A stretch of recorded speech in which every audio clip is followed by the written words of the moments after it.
Everybody loves free stuff in RuneScape. Of course you do. It's free. So in this video, we're going to go through some of the cosmetic overrides and unlocks that you can get in game for, or in some cases, like almost free. For example, this video was kind of inspired idea-wise by the new Pernix armor changes. Now, when you equip the new Pernix armor, you actually get an override of the old armor, which of course was a great idea from Jagex because, hey, you know what? If there's any way that you can kind of like tone down the negativeness of releasing a new override that of course some people are going to like, some people aren't going to like as much, is to give the old style to the players for absolutely free. It's a great idea. It was a good way to sort of tackle that, but it also gives you another way to get a cool override for absolutely free. Almost. If you buy the Pernix armor set on the Grand Exchange, which of course is going to cost money initially, and then equip that armor, you can then sell it straight back afterwards and you'll still keep that override. Equipping the armor pieces gives you the override for the armor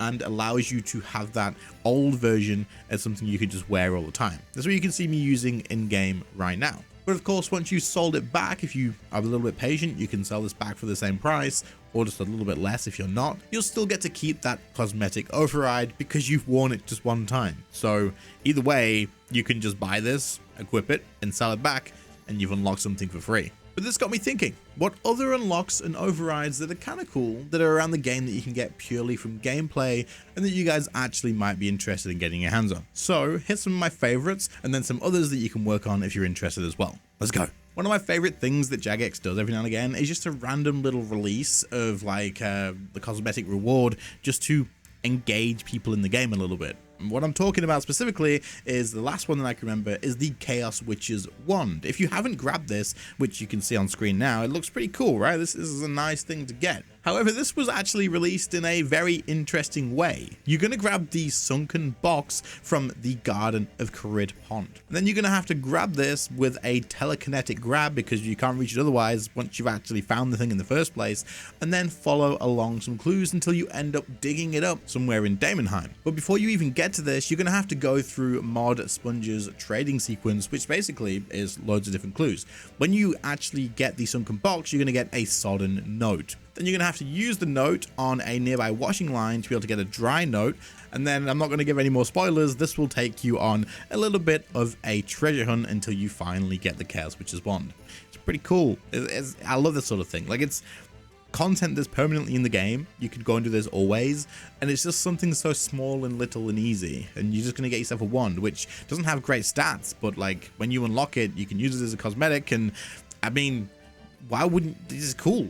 It's just cool. So I wish that they would add something more like this into the game. I think it's such a cool idea and a fun little thing to do, a little bit of a distraction. And it always feels good to know that you can do this sort of thing again to unlock things like this, and you don't have to get it from Treasure Hunter, or you don't have to get it from the loyalty points, all this sort of stuff. It's just a fun little activity in the game. So if you haven't got this, then go check it out. Speaking of the Chaos Witch Wand, you can also get a Chaos Witch Override. Now, this is from the Chaos Witches in Elite Dungeon 4, shockingly. I mean, you guys probably figured this out straight away, but there's actually 3 versions of this. There's the Chaos Witch Override, which is the one that you can see me showcasing now, and then you have the Chaos Witch Adept. Following that, you can get the Chaos Witch Master outfit, and as you can see, each time you unlock the next level, they just look a little bit more cool. Like the Chaos Witch Adept has a little bit more armor, and it looks like slightly different, more spikes and stuff. And then you get to the Master one, and it's got gold trim. There's more red. It just looks a little bit cooler, right? Like probably quite a lot cooler. However, I really like how they've done in unlocking this, and I think they definitely should do this more throughout all of the bosses that they release. To unlock this for the base version, you just have to run 1 Elite Dungeon 4 through its entirety. From the beginning, run through the dungeon, get to the end, and defeat Samurai in normal mode or above. This will allow you then to unlock the base Chaos Witch Override, and you just get it. It's done for completing that activity. Following that, to get the Adept, once you've defeated Zamorak at 500% Rage, you'll get this Cosmetic Override set too. Nice. It's a cool little thing to show off your achievement. Then, once you've defeated Zamorak at 2000% Enrage, you'll get the Chaos Witch Master Override, just as a cosmetic override again. No keepsake keys or anything needed, and it just lets you show off that you've actually managed to get this. There's no reason for Jagex not to do this sort of thing for all bosses. Imagine if Vorkath had something that when you've defeated him maybe 1,000 times or something like that, the override that you get from Vorkath, being the necromancy weapons, actually got a little bit of an upgrade as well. You just unlocked it straight away. As long as you had that previous token, adds value to that as well. As long as you have that, and then you complete the other kill requirements, you get a little upgrade unlocked too. There's no more damage bonuses or anything, it just looks cool, and it's something that you can show off with. Adding this sort of thing to bosses and giving cosmetics as a reward is a really cool idea, and so I'm glad that this is in the game. A nice set of robes you can grab yourself from completing a quest, nice and easy, is the Once Upon a Time in Gielinor quest series. You're going to get yourself the Closures robes. Now, these are pretty damn unique robes, and the coloring on them is very cool. I've always liked them, and I actually did this quest when it came out straight away, just because I wanted these robes. Obviously, I needed to do this quest at some point anyway, but I just wanted these. I just wanted these robes, so when I did it, they're just very unique and very cool. But also having a actual cosmetic reward at the end of quests also drives people who don't necessarily normally do quests to engage with it as well, because I mean, I did it, so it clearly helps out at least somewhat in terms of engagement. Another one that I think is really cool, and I actually do use quite often at the moment, is the Warped Trailblazer Outfit. Now, to get this, you'll have to combine all of the Trailblazer Outfit pieces, which is the Dungeoneering outfit pieces, and you can just get these from using Dungeoneering shards. You can craft them, and once you've combined all of the different versions together, you'll get a warped version. But you won't only get a warped version, you will get the cosmetic overrides given to you already. You don't have to use keepsake keys or anything like this to be able to just swap between all the different colors of the actual Trailblazer outfits as well. There's actually quite a lot of these, and the sets look really nice. There's something that you can definitely mix with other items as well,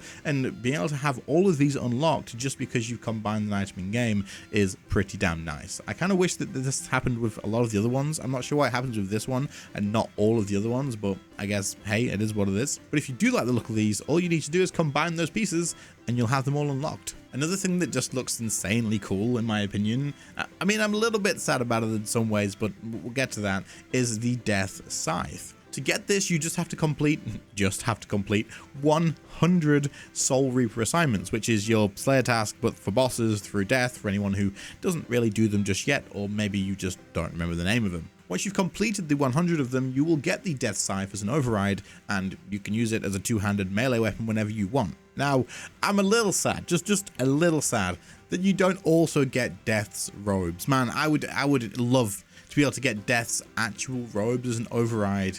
That'd be pretty cool. I'm pretty sure you can't. I could be wrong. I've looked into it. I've checked. You can get similar, like you can get like similar a little bit, but you can't get Death's actual robes, bro.